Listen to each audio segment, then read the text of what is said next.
올해 수요 성경 공부를 이제 올해 말까지 지금 계획으로는 이 핵심에 대해서 배우려고 합니다. 핵심에 대해서. 여러분 핵심을 찔러야지 명의가 되죠. 진단을 정확하게 해야지. 그래서 성경도 1189장이나 되기 때문에 성경의 핵심을 우리가 알 때 우리의 신앙의 핵심을 알게 되겠죠. 그러면은 인생의 핵심도 알게 됩니다. 그러니까 잘못 알아가지고 잘못 가는 경우도 너무 많고 또 세월을 낭비하는 경우도 너무 많죠. 이렇게 책이 많아도 그중에 핵심을 모르면은 그냥 난삽한 그런 사람이 되죠. 근데 핵심을 알면은 우리는 가장 바른 길. 그래서 특별히 이 성경의 핵심을 아는 것은 너무나 중요한 우리의 인생의 신앙 인생의 중요한 부분입니다. 그래서 이를 위해서 이제 이 참고 서적인데 다 중요한 책들입니다. 이 책들을 좀 참조도 하지만 그러나 성경 자체를 가지고 함께 말씀을 나누려고 합니다. 제가 이 지금 이제 이 성경 공부를 연말까지 하는 이번 주제에 세 가지 목적이 있습니다. 첫째는 핵심 알기죠.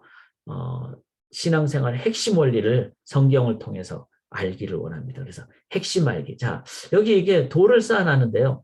이 돌을 이제 하나라도 삐끗 쌓으면 안 되겠죠. 그러니까 하나하나가 다 중요하다는 겁니다. 그러니까 성경의 성경 전체 중에서 핵심되는 부분을 하나하나 우리들이 파악할 때 그때 이렇게 바른 어떤 그 건물을 지어가듯이 세워가듯이 우리의 인생도 바르게 세워갈 수가 있습니다. 하나하나가 다 중요하다는 그래서 핵심을 아는 거, 성경의 핵심을 아는 거. 두 번째는 여기 저울이 이렇게 있듯이 이제 균형이잖아요. 그래서 이 핵심과 함께 핵심이니까 핵심은 다 알아야 되겠죠. 핵심 중에 뭐 더 중요한 핵심이 있고 그런 건 아니잖아요. 핵심은 하나하나가 다 중요합니다. 그래서 하나 이상이 되죠. 오늘만 해도 몇 가지를 함께 나눌 것이기 때문에 그래서 이 부분을 다 이해하고 나눌 때 균형을 갖게 되죠. 이 균형을 다른 말로 하면은 전인적인 신앙생활을 의미합니다. 이 전인적인 신앙생활은 아주 중요합니다. 왜냐하면은 세 번째 법칙도 중요한데 바로 가장 낮은 곳 이상을 안 채워진다는 거죠. 최소치의 법칙이라는 거죠. 즉, 이 전인적인 부분에서 어느 한 부분이 약화돼 버리면은 우리의 신앙생활은 그것 때문에 뚫려버리게 되죠. 그리고 뚫려버리니까 이제 그 가득 채워지지 않게 됩니다. 그러므로 항상 신앙생활이 이렇게 뭔가 이렇게 고갈되는 것 같고 연약해지는 것 같고 그리고 우리 인생에서 연약한 부분부터 먼저 사탄이 공격을 해 들어오기 시작하죠. 그런 의미로 이 최소치의 법칙. 그래서 핵심과 전인적인 신앙생활과 즉 균형과 최소치의 이 부분을 이제 온전히 갖출 때 건강할 뿐만 아니라 강력하죠. 강력할 뿐만 아니라 전인적인 신앙생활을 하게 되니까 하나님의 나라를 세상 사람들에게 온전하게 보여줍니다. 제가 목회하면서 제일 문제가 되는 거는 성도님들이 치우친다는 겁니다. 뭔가 코끼리를 볼 때 그냥 코끼리 코만 만진 사람은 그냥 뭐 정말 긴 호수처럼 생겼다 이렇게 생각하기가 쉽죠. 근데 코끼리 다리를 만진 사람은 아주 두꺼운 어떤 뭐 기둥이다 이렇게 생각하는 사람이 있겠죠. 그 다음에 코끼리 배를 만진 사람은 코끼리는 뭐 되게 크다 이렇게만 생각하기 쉽죠. 그런데 다 모아야지 되겠죠. 그래야 진정한 코끼리가 되듯이 마찬가지로 신앙생활은 이 치우치지 않고 전인적으로 균형을 잡는 것이 참 중요합니다. 그런데 오늘날 우리가 왜 포용력이 없고 왜 자꾸 이렇게 분열이 있고 그리고 왜 극단적이 되고 그런 이유는 핵심을 모르기 때문에 그렇고 그 핵심이 여러 개가 있는데 그 여러 개를 조합적으로 보는 전인적인 부분이 부족하기 때문에 그렇습니다. 그리고 그것이 균형 잡히지 않으니까 최소치의 법칙, 즉 그냥 어느 한쪽이 너무 낮게 돼버릴 때 뚫려버리게 되는 거죠. 그래서 그런 면에서 하나님의 성경은 전인적인데 우리가 그 핵심을 전체적으로 알므로 균형과 전인적으로 강력함으로 능력으로 나가기를 원하는 것. 그것이 이번에 이제 목표입니다. 자, 그래서 정리를 하자면 핵심과 전인 혹은 균형과 최소 이 부분을 이제 딱 우리들이 갖추는 것이 목표다. 요거를 기억하시면서 제가 이제 지난주에 몇 가지를 저희가 함께 나눴습니다. 나눴는데 조금 딱딱할 수 있어요. 오늘까지는 좀 딱딱할 것 같습니다. 왜냐하면 창세기의 원리를 이제 창세기는 제네시스니까 원리에 관한 책이잖아요. 그래서 그 내용을 그러나 좀 잘 정리를 하셨으면 좋겠어요.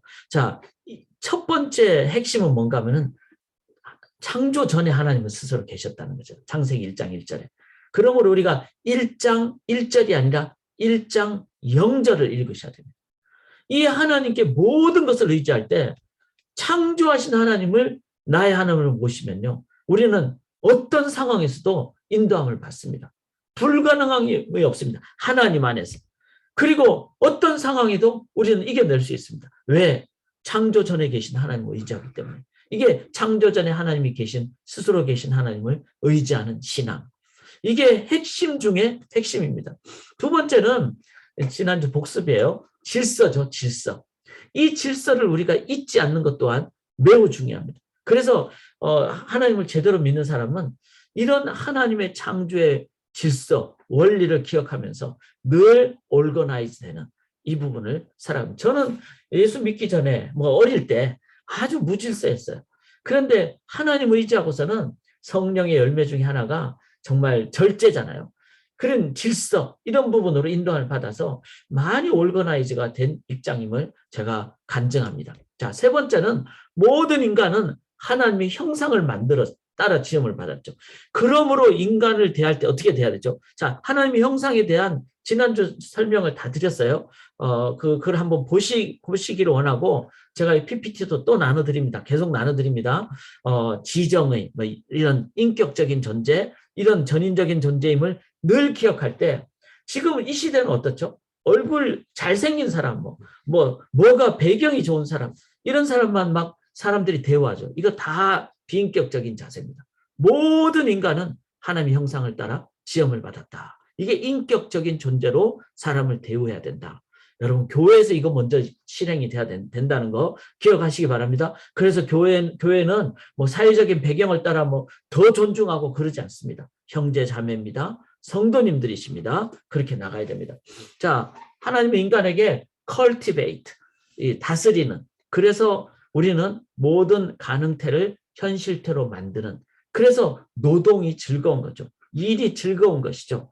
그리고 하나님의 그 창조에 동참하는 기쁜 일이다. 얼마나 이 사람들이 농부가 즐겁게 농사일을 하고 있습니까?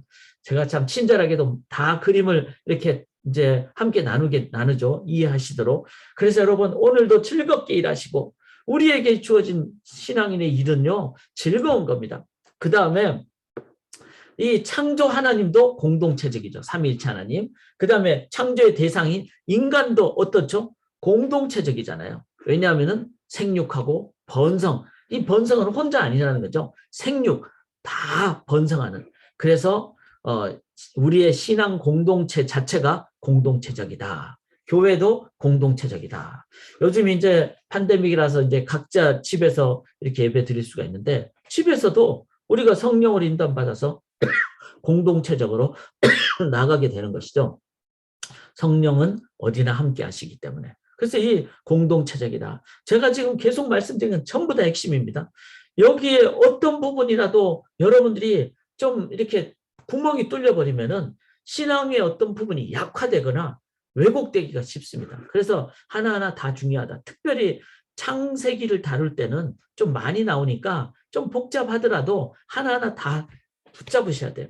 자, 창조는 안식을 통해서 완성이 되셨죠.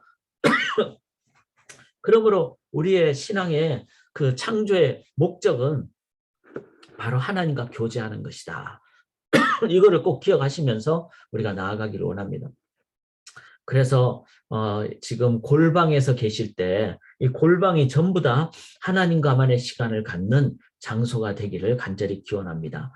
그렇게 될 때 여러분의 집은 진짜 성소가 되고 하나님이 함께 하시는 곳이 되는, 그래서 자녀들이 그 하나님의 임재를 체험을 하시게 됩니다. 창조는 안식을 통해 완성이 되었다. 6째 날까지 하고 7째 날에 비로소 완전수가 된 것을 기억하시면서 그렇게 나가기로 합니다. 자, 이제 7번째인데요. 7번째부터 오늘 나누는데 제가 너무 길지는 않게 합니다. 그러나 집중을 좀 하시면 좋겠습니다. 자, 이제 창세기 2장인데요. 2장에 이렇게 아름다운 내 뼈 중에 뼈요 살 중에 살이라. 이 아담이 하와에게 한 말이죠. 그 다음에 또 뭐라 그랬습니까? 남자가 부모를 떠나 그의 아내와 합하여 둘이 한 몸을 이룬다 그랬습니다. 이건 뭐죠? 가정을 이루는 것을 얘기하죠. 그 다음에 아담에게 사명을 줬죠. 모든 짐승을 다스리도록. 그래서 짐승에게 이름을 주니라. 그러면 이제 이 가정의 요건은 뭐죠? 가정의 요건은 바로 뼈 중에 뼈요. 이건 사랑이죠. 그래서 정말 부부는 한 몸입니다. 한 몸. 그 다음에 독립, 부모를 떠나. 이 말은 자식이 이제 나이가 됐는데도 부모에 너무 의지하는 것, 그건 잘못된 것이죠. 물질적으로도 정신적으로도 독립을 해야지 그게 효도가 되는 겁니다. 그래야 부모님을 잘 섬길 수 있는 것이죠. 그 다음에 모든 짐승에게 이름을 주는 에덴 동산을 다스리도록 하는 것이 아담에게 준 소명이죠. 즉 하나님 우리 각자에게 소명을 주셨습니다. 그러므로 그 소명을 갖고 부부가 한 몸으로 함께 둘만 사랑하는 것이 아니라 부부가 힘을 합해서 하나님 나라 위해서. 그래서 우리 성도님들에게 준 소명을 부부가 서로 확인을 하셔야 돼요. 남편과 아내가 다를 수도 있습니다. 그러나 서로 나누고 서로 함께 힘을 합하고 그리고 그 일을 위해서 나아가실 때 바로 그 가정은, 그래서 가정에 제가 결혼 교육할 때 이 세 가지, 첫째는 사랑, 둘째는 독립, 세 번째는 소명, 이 세 가지가 있을 때 그 결혼은 가장 건강한 결혼이 된다는 겁니다. 가정은 창조의 가장 최고 작품이다. 그래서 이 안식의 토대 위에서 가정, 즉 육적이고 영적인 가정을 통해서 하나님 나라가 건설된다. 이걸 기억을 해야 됩니다. 자, 그럼 제가 왜 영적이라 그랬을까요? 바울처럼 이 독신의 은사를 가진 그런 지체들이 있죠. 그래서 단순히 그냥 육적 가정만 얘기하는 것이 아니라 바울은 내 아들 디모데에게 말하노니 이렇게 얘기를 했죠. 즉 영적인 가정이 있었다는 겁니다. 그런 의미로 교회는 가족처럼 돼야 되고, 그리고 형제 자매라 그러는 거죠. 그냥 말로만이 아니라 진정한 형제 자매로 함께 나아갈 때 그때 창조의 가장 최고 작품 가족이 완성되는, 그리고 그걸 통해서 하나님 나라가 아름답게 선포가 된다. 그래서 우리는 육적 가족과 영적 가족을 통해서 하나님 나라 건설하는 것을 늘 기억하면서 저의 목회자로서 우리 소망의 성도님들 향해서 갖는 가장 기본적인 저의 자세는 가족입니다. 가족. 참 쉽지는 않죠. 왜냐하면 좀 숫자가 많거나 여러 명이 되다 보면은, 그런데 마음만은 그렇습니다. 마음만은. 그리고 그걸 위해서 셀조 반으로 소그룹으로 가족처럼 될 때, 그때 가족의 그 의미를 더 살릴 수가 있겠죠. 이런 최선을 다해서 소망 가족이 될 때, 가정이 될 때 교회는 그 본질을 잘 회복하게 되리라고 믿습니다. 그래서 이 가정을 이해 못하면은 어쩌면 성경의 핵심을 이해하지 못한다는 것이죠. 이걸 놓고 우리가 같이 간절히 기도하며 나아갈 수 있기를 원합니다. 가정 같은 교회 같은 가정이 되도록 우리가 기도할 수 있기를 원합니다. 자, 그 다음에 이제 8번째 핵심 사안은요. 하나님께서는 이 톨레도시라는 표현을 썼는데 이게 뭔가 하면요.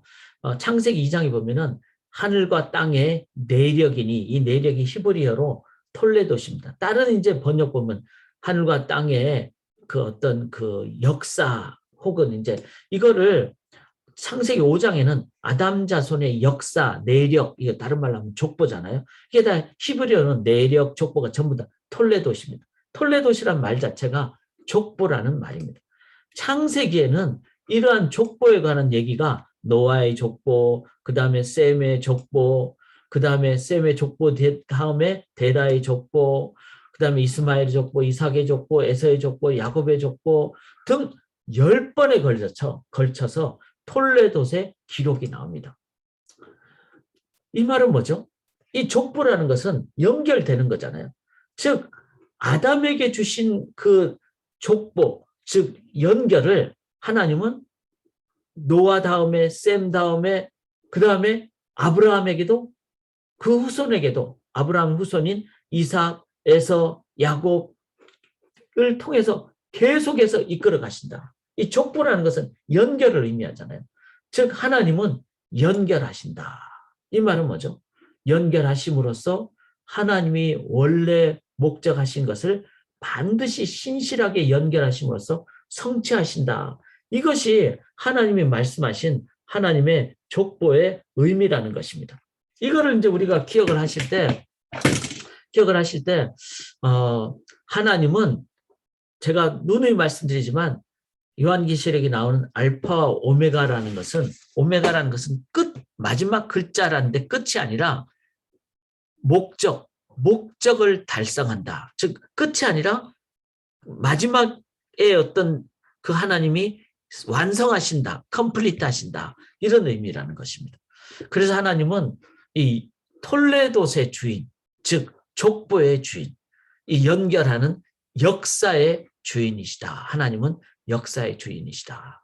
이거를 기억하실 때 우리가 이제 지금 우리 역사 속에서 살아가는데요.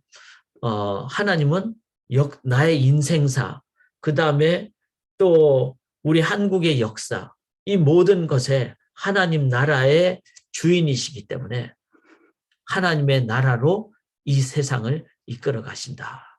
그래서 저는 살면서 어떤 때는 막 낙담될 때가 있잖아요. 뭐 유대인들 같은 경우에는 막 정말 2000년 동안 민족이 없어지고 나라가 없어지고 낙담이 될 수 있겠죠. 한민족도 막 한의 민족이라 그러잖아요. 자, 인간의 역사는 이럴 수 있습니다. 그런데 하나님의 나라는 하나님께서 역사의 주인이시기 때문에 고난도 있을 수도 있고 또 연약함도 있을 수 있습니다. 그런데 그것은 완전히 넘어뜨리기 위함이 아니라 회개하기 위함이고 단련시키기 위함이다. 그렇다면 하나님의 역사는 반드시 성취가 된다. 오메가 지점, 목적을 달성하신다. 이거를 꼭 기억을 하실 때 우리는 우리의 인생사를 바라보는 자세가 어떨까요? 내가 그냥 하나님을 안 믿으면 그냥 일반 역사입니다. 그런데 하나님을 믿으면 하나님의 역사 속으로 들어가죠. His 스토리로. 그럼 어떻게 될까요? 이거는 목적을 달성하는 때가 있다.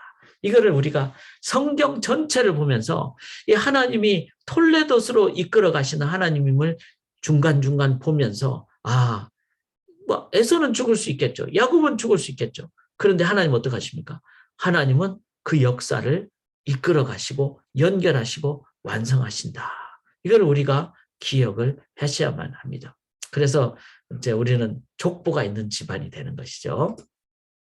그 다음에 이제 창세기 2장에 보면은 죄가 시작이 되잖아요. 3장에. 근데 죄의 시작은 뭐죠? 너희 눈이 밝아져 하나님처럼 되어.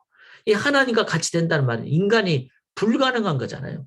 즉 불가능한 건데 하나님처럼 된다는 말은 가짜죠. 그리고 하나님처럼 되지 않는다는 말은 하나님을 부정한다는 의미가 되겠습니다. 그래서 죄의 기원은 피조물인 인간이 창조자 하나님을 부인하는 데서 하나님을 떠난 지금도 이 순간에 하나님을 의지하지 않고 나아가면 그 뭐죠? 죄라는 거죠. 근데 이 죄의 시작은 뭐죠? 하나님처럼 된다는 그런 사탄의 꼬임에서부터 시작했죠. 그 다음에 아담과 하와가 함께하지 않은 공동체 약화가 죄의 가정이죠. 그리고 먹음직, 보암직, 탐스름이라는 그런 그 욕심, 욕망이 가득 찰 때. 그래서 우리가 일용할 양식은 너무나 중요한 개념입니다. 하나님이 나에게 필요한 것 주신 그게 일용할 양식이죠. 그것으로 만족하는 삶을 살 때. 교회도 마찬가지입니다. 어느 일정한 것 이상을 자꾸 욕심을 내게 되면은 그거는 그때부터 죄가 시작이 되는 것이죠. 왜냐하면 하나님으로 만족하는 사람은 일용할 양식으로 만족할 수가 있기 때문에. 그래서 먹음직은 물질적인 거, 보암직은 성적인 거, 탐스러움은 명예적인 거. 이렇게 해석을 할 수는 있겠죠. 그래서 이런 부분에 대해서 먹는 거, 또 성적인 것도 하나님 결혼 안에서의 결혼, 탐스러움은 명예직을 얘기하죠. 그래서 그 하나님 안에서 감사하면은 그거는 그 명예는 좋은 겁니다. 그런데 그 이상을 내가 요구하게 될 때, 그때는 이제 욕망이 되는 것이죠.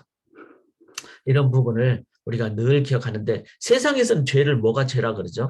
뭐 교통법규 안 지키면 죄라 그러고, 그러나 그건 잘못된, 그건 죄의 결과죠. 하나님과의 관계가 떨어졌을 때부터 이제 불만이 시작되고 죄가 시작된다. 그러면 죄를 해결하는 길은 뭘까요? 하나님과 다시 나아가는. 그런데 하나님께로 다시 나가는 유일한 길은 뭘까요? 그거는 이 십자가, 즉 여자의 후손이 이제 뱀의 후손을 머리를 부수게 되는 십자가의 길만이, 그리고 가죽옷을 지어 주셨다는 것은 가죽, 누군가 짐승이 죽어서 나에게 따뜻함을 주는 그 은혜라 그러죠. 자, 이게 저는 이제 참 중요하다고 생각을 합니다. 은혜 외에는 죄를 이길 수 있는 길이 없습니다. 인간이 이제 내가 죄를 안 지어야지. 인간이 지금부터 막 100일 동안 노력을 해서 막 노동을 해서 내가 죄값을 치러야지. 그런다고 됩니까? 100만 년 해도 죄값을 못 갚죠. 우리 죄가 얼마나 큰데요. 그런데 주님의 은혜만이. 주님의 은혜만이. 그래서 십자가의 은혜의 길 외에는 죄를 해결할 수 있는 길이 없습니다. 이게 이제 이 핵심 중에 핵심이죠. 은혜를 이해하지 못하고서는 성경을 이해하지 못한 겁니다. 그런데 그 은혜를 이해하려면은, 내 은혜가 내게 족하다 그러고 그냥 잊어버리고 이런 게 아니죠. 죄의 무서움을 깨닫는 자만이, 인간의 은혜는 될 수가 없죠. 제가 여러분을 위해서 뭐 밥을 막 해드리고 뭐 돈을 드린다고 뭐 제가 해결이 되겠습니까? 그건 은혜라고 할 수가 없죠. 은혜 비슷한 것은 될 수 있겠지만 은혜가 아닙니다. 단 하나, 십자가의 그 예수님만이 은혜죠. 그것은 내 죄를 해결해 줄 수 있는 유일한 길이기 때문에. 제가 이렇게까지 은혜를 강조하는 것은 이 세상에서는 은혜의 개념이 없더라고요. 그래서 주님의 길 외에는, 근데 그 은혜를 깨닫는 유일한 길은 이 성경의 핵심적인 죄에 대한 온전한 이해로부터 시작을 한다. 그래서 여러분, 죄에 대해서 핵심을 깨달으시길 바랍니다. 깨달은 사람만이 은혜를 깨닫는 사람입니다. 자, 그 다음에 이제 이 11장으로 오면 바벨탑 사건이 나오잖아요. 바벨탑 사건은 죄로 인한 세속문화, 문명의 원리, 목적, 결과를 볼 수 있는 매우 중요한 사건입니다. 자, 바벨탑 사건을 통해서 또 다른 성경 핵심을 우리가 봐야 돼요. 바벨탑 사건은 뭐죠? 인간의 이름을 내고 인간끼리 모이자는 거잖아요. 온 지면의 흩어짐을 면하자. 그게 이제 바벨탑이잖아요. 바벨탑은 이제 투박한 돌 대신에 세련된 벽돌로 만들었고, 건축 기술도 발달하고 흙 대신에 역청으로 건축하는, 어떻게 보면 인간의 문명의 발전이죠. 그리고 언어가 하나 됨으로 해서 더 효율적으로 막 소통을 해서 막 더 높게 지었잖아요. 이런 모든 상황은 하나님과 같이 되는 인간의 욕망에서 비롯된 것입니다. 그 결과 인간은 자유, 왕적 권능, 영광을 누리는 대신 긴장과 번민과 소외로 가득 채워지게 됩니다. 인간은 하나님과 교제를 누린 대신 그분으로부터 달아나서 땅 위에서 그들 스스로의 자율적 왕국을 추구하는 것. 자, 성경이 바벨탑을 왜 핵심의 하나로 얘기를 했는가 하면은, 그것이 그냥 당시의 바벨탑으로만 끝난 것이 아니라 지금 오늘날에도 인간은 계속 바벨탑을 세우려고 하기 때문에 그렇습니다. 그 바벨탑의 요소는 뭐죠? 인간끼리 공동체를 만들자는 거예요. 과학의 발달과 효율, 인간의 언어의 하나됨으로 인해서. 자, 이 언어가 그 다음에 이제 하나님이 흩어버렸잖아요. 그런데 오늘날 언어는 뭐죠? 이게 SNS예요. 그리고 온라인입니다. 인터넷입니다. 인터넷으로 모든 것을 다 할 수 있죠. 스마트폰 하나로 모든 걸 다 할 수가 있어요. 그런데 이걸로 인간은 구글 번역기를 돌리면은 언어도 그냥 다 통역이 되죠. 자, 이러면 뭐가 될까요? 하나님 없이도 우리끼리 바벨탑을, 또 다른 바벨탑을 쌓아간다는 거죠. 이랬을 때 가장 큰 문제는 뭐죠? 신이 없어도 된다는 거죠. 신이 없어도 된다는. 인간이 신이 되는, 인간끼리 어떤 그 바벨탑을 만들어버리게 되는, 이게 이제 성경의 핵심 중에 또 다른 핵심을 우리가 봐야 된다는 거죠. 바벨탑은 현대에도 계속될 수 있고 그 바벨탑은 하나님에 의해서 무너뜨려질 수 있다라는 것을 기억을 해야만 합니다. 이걸 우리가 꼭 기억하시면서 오늘날 바벨탑이 어떤 모습으로 세워져 가고 있을까? 어쩌면은 교회 안에도 세워져 갈 수 있죠. 하나님 대신에 세련된 벽돌, 세련된 역청, 인간의 어떤 효율적인 커뮤니케이션.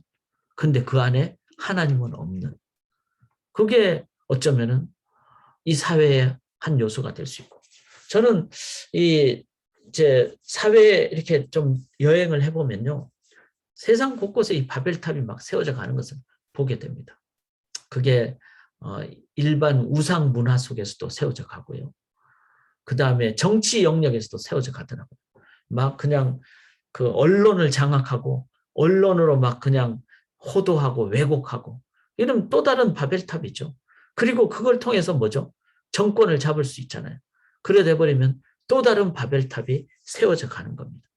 교회에서도 세워져 갈 수가 있죠. 헤롯 왕이 84년 동안 그 예루살렘 제2의 성전을 재개축했잖아요. 수룹바벨 성전을 형편없이 지어진 거를 막 84년 동안 엄청나게 호화롭게 지었죠. 그렇게 지으니까 종교 국가인 유대 사회 속에 막 헤롯 대왕한테 막 엄청나게 막 존경심을 막 하고 막 와 헤롯 대왕이 막 그냥 성전을 이렇게 멋있게 지었다. 그러자 예수님이 어떡하죠? 저 성전 허물어 버리라고 무너뜨리라고 내가 3일 만에 다시 짓겠다고. 왜? 그게 바벨탑이기 때문에 그렇죠. 자, 이런 것을 우리가 계속 보면서 이게 성경의 핵심 심판 구성 요소 중에 하나다. 이게 핵심 중에 하나잖아요. 바벨탑. 물론 바벨탑의 핵심은 아니죠. 구원의 반대가 되기 때문에 우리가 이 부분을 봐야 된다는 거죠. 이 시대에 바벨탑이 있지 않는가. 그래서 명예도 바벨탑이 될 수도 있고 인간이 볼 때 좋게 발전한 것이 바벨탑이 될 수도 있다. 그렇죠. 세련된 벽돌과 역청이라는 건축의 발달로 그다음에 효율적인 언어의 소통으로 자 이걸 보시면서 하나님 없는 이 바벨탑이 우리 속에 어떤 것이 될까? 여러분 이 핵심을 놓쳐버리면 안 된다는 겁니다. 죄가 될 수도 있어요. 여러분. 목회자가 될 수도 있다는 겁니다. 그래서 목회자도 내려놓고 늘 진정한 신앙인이 되고 진정한 예배자가 돼야 된다라는 것을 기억을 해야 됩니다. 자, 11번째는요. 죄에 대한 심판은 반드시 있고 그 결과는 무섭다. 자, 창세기 11장에 보면은 이제 바벨탑에서 대해서 하나님 어떻게 하죠? 그들을 온 지면에 흩으셔. 바벨탑을 딱 중단을 시키시고 완전히 디스펄스 그냥 흐트려 버립니다. 이게 심판이죠, 심판. 창세기에는요, 3번의 심판이 등장합니다. 하나는 아담과 하와를 에덴 동산에서 쫓아내버리죠. 흩어버리시죠. 그 다음 뭐죠? 노아 홍수를 통해서 인간을 다 죽이시고 완전히 다 말살을 시켜버리죠. 노아의 가족 외에는. 그 다음에 바벨탑을 중지시키고 지면에 흩어버리시죠. 자, 3번이나 하나님이 심판을 얘기하신 것은 뭐죠? 심판은 반드시 있다는 겁니다. 심판은. 그리고 심판은 분리라는 흩어버리는 가장 무서운 형벌로 받게 됩니다. 자, 분리가 뭐죠? 하는 게 인간이 분리가 된 게 죄의 결과였잖아요. 그래서 심판의 결과는 바로 분리입니다. 뭐죠? 죽음이라는 생명으로부터의 분리, 에덴 동산이라는 쫓겨남이라는 분리, 그 다음에 언어가 다 흩어져 버리고 모든 사람들이 다 흩어지게 되는 분리. 분리는 개인주의를 얘기하죠. 그리고 분열을 얘기합니다. 분쟁을 얘기합니다. 그래서 이 시대에 분리와 분쟁의 모습이 있다는 것은 심판의 모습이다. 저는 이제 미국도 뭐 진보가 있고 좌우 뭐 보수가 있고 이런데 뭐 사람마다 이렇게 그 어떤 자기 성향을 가질 수는 있겠죠. 근데 문제는 화합을 하냐 이겁니다. 하나님 외에는 화합하기가 힘든 것 같습니다. 왜냐하면은 그게 심판의 결과이기 때문에. 그래서 인간의 힘으로 자꾸 화합을 하려고 한다. 전 그것도 반대입니다. 되지 않습니다. 왜냐하면 그 속에 죄성이 있기 때문에. 한번 잘 보세요. 미국의 어떤 상황도 다 나눠져 있죠. 한국은 지금 앞으로 대통령 선거까지 계속 나눠지게 될 겁니다. 이 안에 화합이 있을까요? 일시적인 화합은 있지만 그거는 그냥 잠깐 가리는 거고 진정한 화합은 없어요. 야, 저 사람을 형제로 내가 사랑해야지. 가족으로 사랑해야지. 이렇게 되는 거는 은혜 아니고는 없습니다. 그래서 우리가 성경의 핵심을 깨달아야 됩니다. 정치를 보면서도 그리스도인들은 그냥 나이브하게 너무 그냥 순진하게 잘 될 거야 이렇게 그렇게 되지 않습니다. 그렇다고 정치를 우리가 막 무관심 가져서도 안 되죠. 왜냐하면은 이 땅에서의 그 소명자로서 국민으로서 시민으로서 해야 될 일은 해야 되기 때문에. 그러나 정치적인 영역에서의 책임은 다하지만 더 중요한 것은 복음을 전가해야 되겠죠. 왜냐하면은 은혜를 모르고서는 진정한 하나됨이 있을 수가 없기 때문에. 그래서 정치를 넘어서는 참된 하나됨, 그는 은혜를 통한 그것이 될 때 이 땅에 국가주의를 넘어서 민족주의를 넘어서 진정한 하나님 나라로 나가게 된다. 이게 핵심을 알 때 우리가 이걸 이해하게 된다는 거죠. 심판은 반드시 있었습니다. 그런데 구원도 있었습니다. 할렐루야. 가죽옷과 노아의 방주와 셈 자손을 통해서 아브라함을 주시는 그를 통해서. 그래서 하나님의 그 구원은 분열 대신에 하나됨, 하나님과 하나가 되겠죠. 그 다음에 또 하나님의 나라가 열방으로 가겠죠. 이 하나로 하나됨. 그런데 그것은 단 하나. 노아의 방주에서 가죽옷을 통해서 아브라함을 통해서 아브라함에게 이삭을 주신 것은 은혜 아닙니까? 은혜로만 하나가 되는. 그래서 이 땅에 이 핵심을 우리가 이해할 때 성도는요 정치권을 해서 막 그냥 계속 막 서로 막 그냥 그 인신 공격만 한다고 막 낙담하고 그럴 필요 없습니다. 그게 어떻게 보면은 인간의 한계잖아요. 그래서 그 안에서 우리가 최선 다해야 됩니다. 그렇지만 정권 수립이 지상 목표가 아닙니다. 하나님 나라 건설이 지상 목표가 돼야 된다. 그건 은혜로 되는 것이다. 그 이 안에서 하나님의 나라를 우리가 어떻게 건설할 것인가. 이거를 기억을 해야 됩니다. 세상 안에 있어야 됩니다. 그러나 세상 under this world, 세상에 속해서는 안 됩니다. 속박돼서는 안 됩니다. 세상을 이끌어 가야 됩니다. 자, 이걸 꼭 기억하시면서 어떻게 이 분열을 극복할 것인가. 이것 또한 우리가 하나님의 은혜로 나아가는 그런 저희들이 돼야 된다. 기억을 하면서요. 그 다음에 12번째는요. 자, 이제 하나님은 이런 심판을 하시는데 심판을 목적은 죽이는 게 아니라 구원입니다. 그게 재창조죠. 재창조를 위한 하나님의 대안은 무엇이다? 무엇일까요? 이건 여러분이 답을 꼭 가지라는 의미로 제가 가로넣기를 하는 겁니다. 자, 내가 너로 큰 민족을 이루고 네게 복을 주어 내 이름을 창대하게 되니 너는 복이 될지. 누구에게 한 말이죠? 아브라함에게 한 말이죠. 아브라함이 이뻐서 물론 아브라함이 순종하였으니까. 그러나 아브라함은 믿음의 조상이잖아요. 그러니까 시초가 됐다. 재창조에 대한 하나님의 대안은 매우 구체적이며 체계적이며 단호합니다. 뭐죠? 아브라함에는 한 사람을 갈대아에서 이끌어내가지고 이제 하나님은 이 아브라함을 훈련을 시키시고 그리고 은혜를 깨닫게 하시고 그리고 아브라함 다음에 아까 제 톨레도시라 그랬잖아요. 하나님은 반드시 그것을 이끌어 가십니다. 족보를 이끌어 가시는 거죠. 연결하시는 거죠. 그리고 아브라함은 훈련을 시키죠. 앞으로 계속 나옵니다.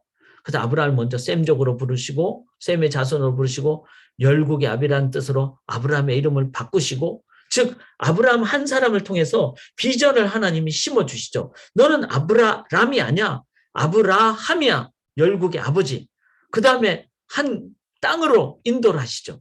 그 다음에 큰 민족을 이루게 하시면서 너는 복이 될 것이라. 즉 하나님 나라의 구원의 씨앗이 될 것이다. 그리고 12장 3절에는 축복과 저주의 기준으로 하나님 만드십니다. 그런데 이 아브라함은 실은 씨앗이잖아요. 무엇으로? 다윗을 낳게 하는. 이 다윗은 뭐죠? 예수 그리스도의 그 조상, 예수 그리스도를 통해서 어디로? 오늘날의 교회로 연결을. 그래서 예수님이 마태복음 16장에 뭐죠? 하늘문을 열고 닫는 반석 위에 영원한 하나님 나라의 그 기관으로 세워주셨죠. 교회. 그리고는 고린도전서 12장 3절에 너희가 하나님의 성전인 것과 하나님의 성령이 너희 안에, 즉 성전을 성도에게 연결해 주셨습니다. 그러면 이게 뭐죠? 하나님의 놀라운 방대한 그 역사 속에서의 하나님의 플랜이죠. 메가 플랜이죠. 아브라함, 다윗, 예수 그리스도, 교회, 성도, 지금 이 말씀을 함께 나누고 계시는 우리 성도님 한 분 한 분. 이게 하나님의 메가 플랜입니다. 이것을 기억을 하실 때 얼마나 가슴이 떨립니까? 구원을 위해서 하나님의 대안은 바로 여러분 자신입니다. 여러분 자신은 누구죠? 성도죠. 성도는 누구죠? 교회죠. 교회는 누구죠? 예수 그리스도를 따른 제자죠. 제자는 누구죠? 다윗의 자손, 바로 우리가 하나님의 구원의 반열에 선 자들입니다. 아브라함의 자손, 즉 믿음으로 나가는 우리들입니다. 여기에 여러 가지가 다 들어갈 수 있죠. 재창조를 하나님이 대하는 아브라함이고 다윗이고, 그 다음에 뭐죠? 예수 그리스도를 통한 구원이고 교회고 성도고, 바로 여러분의 이름이 들어가야 된다는 것이죠. 문제가 있어도 하나님은 창조의 하나님이시기에 완벽한 대안을 갖고 계십니다. 창조의 본질을 회복하실 것입니다. 할렐루야. 하나님은, 그런데 그 하나님은 그냥 이런 양 한 마리를 통해서 생명이 있는 주님의 제자 한 명을 통해서 하나님은 그 하나님 나라를 회복하십니다. 이걸 꼭 기억을 하시면서 우리가 나 자신이 하나님의 나라의 대안이다. 그런데 믿음의 성도 한 명을 통해서. 그래서 교회가 교회다울 때 복의 통로, 복음을 전하는 그 교회가 될 때 교회는 하나님의 대안이 된다. 이것을 우리가 기억을 하면서, 이게 지금 핵심이잖아요. 성경 전체 핵심. 이걸 기억할 수 있기를 원합니다. 자, 그런데 그 하나님은 이 구원을 위해서 하나님은 상속을 영어로 얘기하면 뭐 inheritance. 자, 그 사람이 네 상속자가 아니라 네 몸에서 날 자가 네 상속자가 되리라. 엘리에셀이 아니고 네 몸에서 날 자. 이건 뭐죠? 네 몸이니까 아브라함의 몸뿐만 아니라 아브라함과 한 몸이 된 사라를 통해서 난 자가 상속자가 되리라. 이거 하나님은 inherit, 상속을 실행하시는 하나님이시라는 거죠. 처음에 아브라함은 상급을 하나님의 약속을 이해받는 상속의 개념으로 이해했어요. 그러니까 상속, 그러니까 유산을 물려줘야지. 그러면은 나는 아들이 없으니까 엘리에셀한테 내 유산을 물려줘야지. 이렇게 생각을 한 거예요. 우리는 자꾸 상속 그러면은 막 물질적인 거, 외적인 거 그러잖아요. 그런데 상속은 뭐가 상속인가 하면은 바로 하나님께서 연결하신다. 이게 상속의 개념입니다. 땅도 상속을 가능하게 상급의 의미로 봐야 합니다. 그러나 상급보다 더 중요한 본질은 상속입니다. 나는 이 땅을 네게 주어 소유로 삼게 하려고 너를 갈대아 우르에서 이끌어낸 여호와니라. 여호와를 나누는 것이 상속이라는 거죠. 그 하나님이 함께 하시면은 가나안 땅도 소유를 주시는 거죠. 그런데 가나안 땅을 넘어 열방으로 나가게 하시는 하나님을 기억할 때 땅, 즉 상급은 상속의 진정한 개념이 아닙니다. 상속은 바로 하나님을 나눠주는 것. 그게 바로 진정한 상속이죠. 그래, 하나님을 나눠준다는 게 뭐죠? 하나님 그렇게 약속했잖아요. 네 몸에서 날 자가 네 상속자가 되리라. 즉 하나님을 믿는 믿음으로 내가 100살이 됐지만 하나님이 약속하신 것은 하나님께서는 반드시 이루신다. 그리고 네 몸이라 그랬으니까 내가 하갈이라는 여자를 취해서는 안 되겠다. 이게 바로 아브라함이 가져야 될 자세죠. 상속의 중요한 의미는 inherited, 계승해서 있는다는 것인데 이것은 믿음의 계승을 얘기하고 이것은 어디까지? 그리스도까지 가는 영원한 기업까지 가는 것이 상속의 목적입니다. 상속은 상급이 아니라 하나님의 형상으로 창조된 구원받은 백성들까지 연결되는 것. 그래서 그 믿음의 조상인 아브라함 1세대를 하나님은 어떻게 하셨습니까?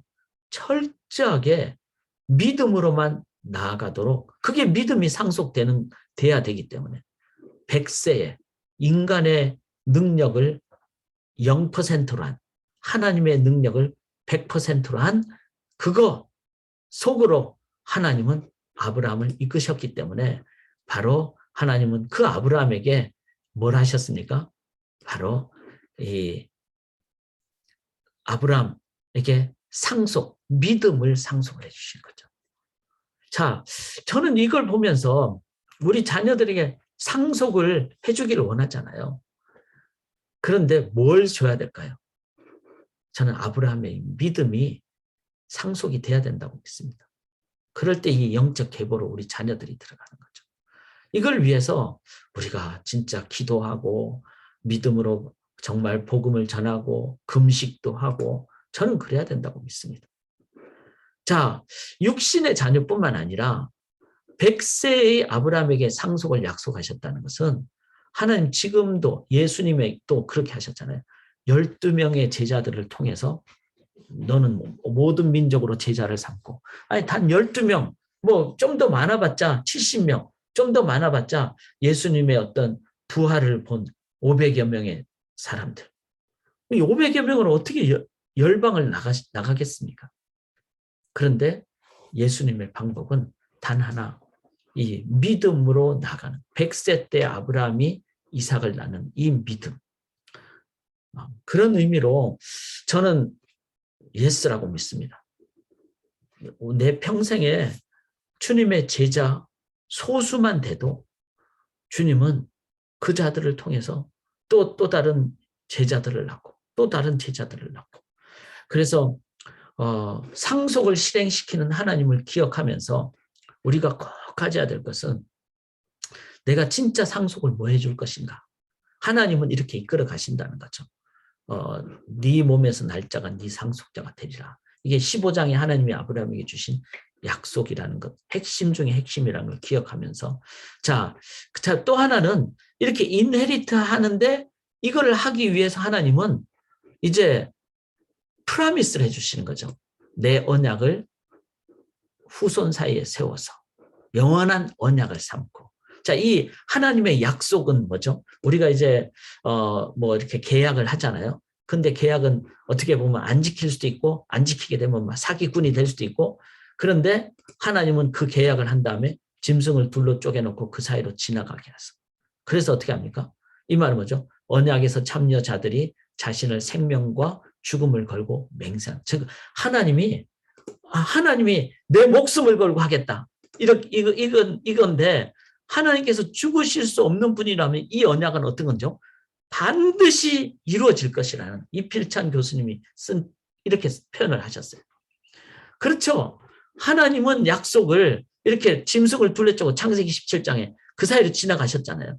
이 말은 뭐죠? 하나님이 죽으실 수 없는 분이라면 이 약속은 반드시 신실하게 지켜지신다는 겁니다. 할렐루야. 하나님께서 목숨을 걸고 하신 이 언약은 반드시 이룩됩니다. 그래서 하나님께서 언약에 말씀하신 말씀은요. 반드시 이룩된다는 것은 뭐죠? 이게 바로 호프예요. 호프. 소망이라는 것은 wish라는 희망사항과는 다른 내용입니다. 희망사항은 될 수도 있고 안 될 수도 있고 되면 좋겠다 이건데 소망은 뭐죠? 반드시 될 것을 그러나 지금은 눈에 보이지 않지만 반드시 될 것이기 때문에 내가 이것을 내가 믿음으로 바라봅니다. 순종합니다. 하나님의 약속은 반드시 이루어집니다. 할렐루야. 이게 하늘의 별처럼 이제 우리가 그 별 중에 하나가 됐잖아요. 약속대로 아브라함은 이삭 하나 놓고 하나님께서 믿음의 후손이 생육하고 번성해서 믿음의 하늘의 별처럼 되는데 지금 그렇게 되고 있는 앞으로도 그렇게 될 겁니다. 그런데 그것은 뭘 통해서? 상속을 통해서. 그 상속은 뭐죠? 믿음의 계보로만 나가고, 그리고 이 믿음의 계보로 나가는 상속은 하나님이 반드시 지킨다는 약속을 통해서 된다. 전 이걸 꼭 기억을 하셔야 됩니다. 자, 이거를 확증, 우리가 이제 사인을 하잖아요. 사인을 하기 위해서 한 게 뭐죠? 할례입니다. 네 포피를 베어라. 이건 나와 너희 사이에 언약의 그 사인이다. 그래서 사인으로 하신 다음에 아브라함의 이름을 아브라함으로 바꾸시고 할례를 행하시고 사례를 여주인이라 칭하고, 지금 한 몸이니까 사례도 아브라함이 할례를 행하면 사례도 행하면 똑같은 거죠. 이삭을 잉태할 것을 말씀하시죠. 자, 사인을 한 다음에 그 다음에 어떻게 되죠? 이제는 99세 때 이걸 하셨잖아요. 창세기 17장에. 그리고 이삭을 잉태할 것을 한 번 더 말씀을 해주시죠. 자, 여러분, 사인을 딱 하면은 이제 다 끝난 거잖아요. 그건 이제 그 계약을 이행한다는 거죠. 99세 때 아직도 이삭을 낳기도 전인데, 잉태하기도 전인데 사인을 했다는 것은 하나님 안에는 이미 모든 것이 다 결론이 났다는 것을 의미합니다. 이게 이제 할례예요, 할례. 그러면은 우리가 이러한 할례를 행한 다음에는, 즉 하나님이 사인을 행한 다음에는 하나님은 상속하시고 언약, 그 카비넨탈 릴레이션십으로 행하신 그 철저하게 행하신다는 것을 사인까지 하셨다면은 그 다음에 우리가 가져야 될 것은 뭘까요? 이스마엘을 낳아서는 안 된다는 거죠. 그러니까 하갈이 다가와도 하갈이라는 옵션이 있어도 우리의 삶에는 항상 이삭만 선택하고 사례만 선택을 해야 된다는 거죠. 이게 아브라함의 자손이니까 우리에게도 똑같이 이 길이 있습니다. 사랑하는 여러분. 우리에게도 영원한 하나님 나라의 약속이 있죠. 언약이 있죠. 그 다음에 인헤리트, 하나님은 상속하실 거라고 하시죠. 그 다음에 할례라는 것을 통해서 하나님 사인을 해주셨죠. 할례는 오늘날은 뭐죠? 세례잖아요. 그리고 성찬식이잖아요. 이 예수님이 십자가라는 그 사인을 통해서 실제로 계약을 완성을 하셨다면은 이제 우리가 해야 될 일은 뭡니까? 우리도 믿음의 조상, 이제 우리는 또 다른 후손에게 조상이 되는 그런 하나님 나라 건설자로 우리가 하갈이라는 옵션을, 이스마엘이라는, 자, 우리에게 하갈, 이스마엘이라는 옵션은 뭘까요? 그걸 한번 좀 많이 생각을 해보셨으면 좋겠어요. 오늘도 불신앙으로 나간다거나, 아니면은 세상 길로 나간다거나, 아니면은 하나님을 향하는 믿음 대신에 나의 계산과 나의 의지로 나간다거나, 이런 거는 다 이스마엘을 낳는 거죠. 우리가 이스마엘 난 아브라함 때문에 지금 이슬람이 있는 어려움이 있잖아요. 이런 걸 기억한다면은 내 후손 때 또 다른 이슬람이 생겨서는 안 되겠다. 이걸 위해서 내가 철저하게 믿음으로만 나가야 되겠다. 저도 마찬가지입니다.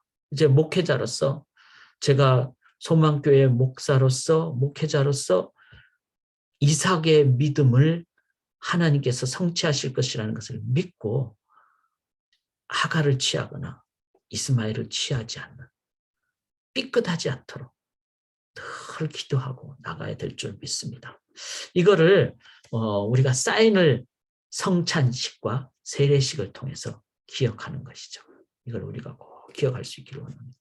자, 이제 마지막입니다. 16번째가 성도는, 자, 이런 아브라함을 통해서 하나님이 이제 중요한 이제 그 어떤 원리를 가르쳐 주셨는데, 자, 이 마지막 이제 아브라함에게 주어진 가장 중요한 게 뭐죠? 창세기 22장에 나온 이 이삭을 바치는 거잖아요. 창세기 22장에. 독자까지도 내게 아끼지 않았어. 내가 이제 네가 하나님을 경외하는 줄 알아라. 자, 이랬을 때 아브라함에게 이삭을 바치라고 했을 때 어떻게 했죠? 순종을 했습니다. 순종함으로 육적 이삭이 이제 영적인 이삭이 되잖아요. 왜냐하면은 이제 그때부터 믿음의 눈을 뜨기 시작하는 그 이삭의 모습을 우리가 더 보게 되기 때문에. 그리고 이렇게 순종했을 때 하나님은 이미 다 양을 준비하고 계시고, 그리고 이 시험에 통과했을 때 순종한 자에게 생육 번성의 약속을 하나님은 창세기 22장에 재차 확인해 주십니다.